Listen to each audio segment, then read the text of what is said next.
Gentlemen, as you know, the greatest obstacle in proving the authenticity of the occult lies in finding facts.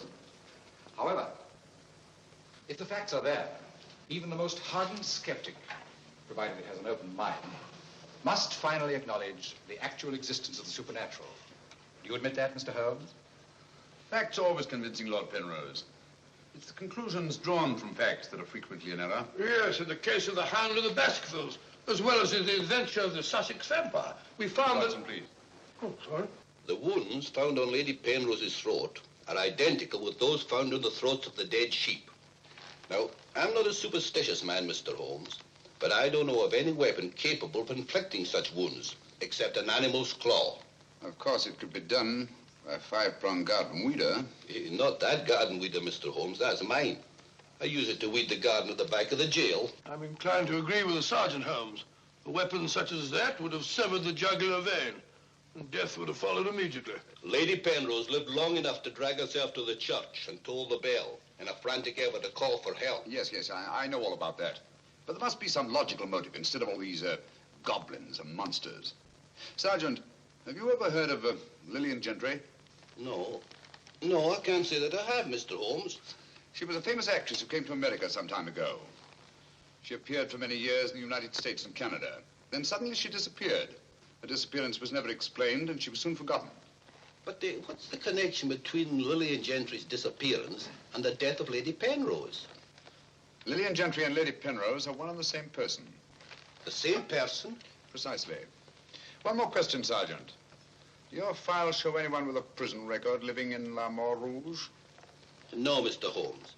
The only person having any connection with a prison is Emile Journet. He came here 2 years ago with his daughter and bought the hotel. He was a guard at Talon Prison. Thank you, Sergeant.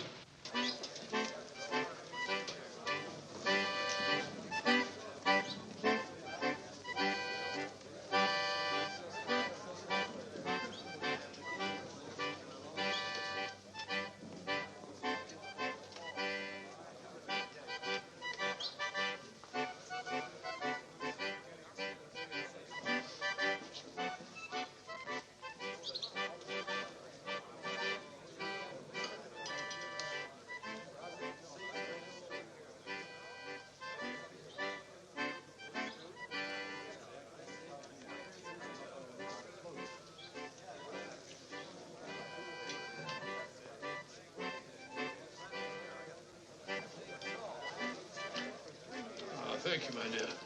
I'm glad to see that the tears are all gone. Are you feeling better? Thanks to you and Mr. Holmes, Papa's not going away.